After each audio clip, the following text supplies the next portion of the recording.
నమస్తే. మీరు చూస్తున్నారు ఆర్టీవీ హెల్త్. నేను సహస్ర. ఒకవేళ మెడికేషన్ స్టార్ట్ చేస్తే లైఫ్ లాంగ్ ఉంటుందండి ఈ క్యాన్సర్‌కి? చాలామంది అంటారు కదా! క్యాన్సర్ వస్తే జీవితాంతం మందులు వాడాలని. అవసరం లేదండి. అవసరం లేదు. మనకు డిపెండ్స్ ఆన్ ద స్టేజ్ బట్టి ఉంటుంది.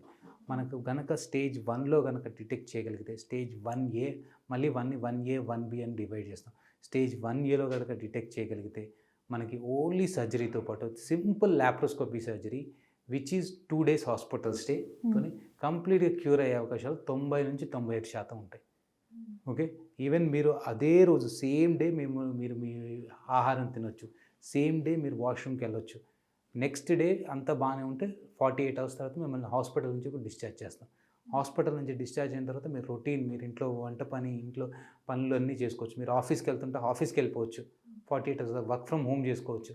అంత సింపుల్ ట్రీట్మెంట్. ఎర్లీగా కనుక డిటెక్ట్ చేయగలిగితే చాలా వరకు సింపుల్ ట్రీట్మెంట్. అదే కనుక స్టేజ్ 3లో డిటెక్ట్ చేస్తే మళ్ళీ కీమోథెరపీ తీసుకోవాలి, రేడియేషన్ తీసుకోవాలి. ఇవన్నీ అడిషనల్ ట్రీట్మెంట్ తీసుకోవాల్సి ఉంటుంది. So earlier the detection, better the cure and simpler the treatment. Exactly sir. So మీరు ఏమైనా సిమ్టమ్స్ ఉంటే నెగ్లెక్ట్ చేయకండి. ఆడవాళ్ళు ఏమనుకుంటారంటే నేను ఫ్యామిలీ కోసం సాక్రిఫైస్ చేస్తున్నా అనుకుంటారు.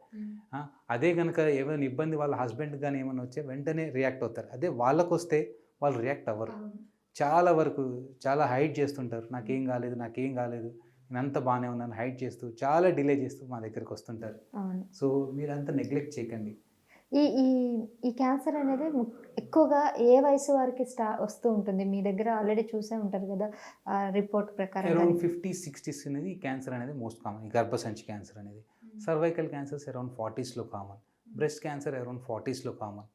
ఓవరీ క్యాన్సర్స్ అరౌండ్ 50sలో కామన్. ఇట్లా around 40 to 60 years is the most common age for women cancers అండి. ఓకే. సో ఈ ఒకవేళ మీరు అన్నట్టు ఇది చాలా వరకు క్యూర్ అయ్యే ఛాన్సెస్ ఉన్నాయి అంటున్నారు కాబట్టి ఒకవేళ ఈ గర్భసంచి క్యాన్సర్ వస్తే గర్భసంచి తీయకుండా క్యూర్ చేసే ఛాన్సెస్ కూడా ఉంటాయంటారా? కొన్ని ఫర్టిలిటీ ప్రిజర్వింగ్ ట్రీట్మెంట్స్ అంటారండి. కొన్నిసార్లు ఏంటంటే ప్రీ క్యాన్సరస్ లీజన్స్లో కానీ ఫర్టిలిటీ స్ట్రాంగ్గా ప్రిజర్వ్ చేయాలనుకున్న వాళ్ళు కానీ కొన్ని ప్రొజెస్టిరాన్ థెరపీ ద్వారా మనం కొద్దిగా ఫర్టిలిటీ ప్రిజర్వ్ చేయగలుగుతాం. But that is not ideal treatment. Ideal is go head early డిసీజెస్లో surgery is the best modality of treatment. Spread కాకుండా ఉండడానికి ఉన్నది మొత్తం తీసేయడానికి.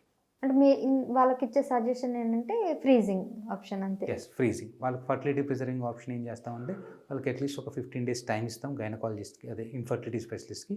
వాళ్ళు ఏంటంటే ఎగ్స్ తీస్తారు వాళ్ళ నుంచి. ఒకవేళ కనుక మ్యారీడ్ అయిపోతే ఎగ్స్కి ప్రిజర్వ్ కంటే ఊసైడ్ ప్రిజర్వేషన్ అంటారు. ఊసైడ్ ప్రిజర్వేషన్ కంటే ఎంబ్రియో ప్రిజర్వేషన్కి మనకు సక్సెస్ రేట్ ఎక్కువ. అంటే ఏంటి సార్? ఎంబ్రియో అంటే ఏంటంటే ఈమె తీసిన ఊసైట్ని మేల్ నుంచి స్పర్మ్ తీసుకొని 2 ఫ్యూజ్ చేసి పిండం అంటారు కదా, పిండాన్ని ఫ్రీజ్ చేస్తే మనకి రిజల్ట్స్ అనేది బెటర్గా ఉంటాయి. కాబట్టి ఎంబ్రియో ప్రిజర్వ్కి మేము సజెస్ట్ చేస్తాం. అండ్ సో అది ప్రిఫర్ ట్రీట్మెంట్ ఆఫ్ మోడాలిటీ. లేదు నాకు ఫర్టిలిటీ ప్రిజర్వేషనే కావాలి అనుకున్నప్పుడు ఏం చేస్తామంటే గర్భసంచి ప్రొజెస్టిరాన్, ఒకవేళ కనుక స్టేజ్ 1లో ఉండి ఎర్లీ స్టేజెస్లో ఉంటే ప్రొజెస్టిరాన్ థెరపీ అని ఉంటుంది, అది ఇస్తాం. But that is not a ideal treatment. And ఒకవేళ ఈ ఎగ్స్లో కూడా ఈ క్యాన్సర్ సెల్స్ కనుక spread అయ్యింటే? Absolutely no. Cancer will not spread from one person to other person, whatever you do. ఆయన రక్తం తీసుకొని మనకి ఎక్కించినా కానీ ఆల్మోస్ట్ స్టడీస్ ఉన్నాయి. యాక్సిడెంటల్గా క్యాన్సర్ పేషెంట్ రక్తం తీసుకొని వేరే పేషెంట్కి వస్తే క్యాన్సర్ వస్తుందంటే రాదు. సో ఆ ఎంబ్రియో ద్వారా వస్తుందంటే 100% రాదు.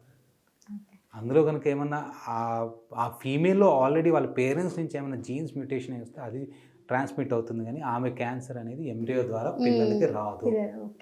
మేబీ జీన్స్లో వస్తే అది అంతే తప్ప ఒక ఆమె రక్తం తీసుకొని ఎక్కించినా ఆమెతో సహజీవనం చేసినా మనకి క్యాన్సర్ రాదు. ఈ క్లారిటీ ఉంటే చాలా మందికి. Thank you so much sir. చాలా విషయాలు అంటే ఎవరికి తెలియని ఈరోజు చాలా విషయాలు అయితే తెలియజేశారు. ఇంకా చాలా డౌట్స్ ఉన్నాయి. తప్పకుండా మరోసారి మా స్టూడియోకి రావాలని కోరుకుంటున్నాం. Thank you so much. తప్పకుండా అండి. థ్యాంక్ యూ అండి.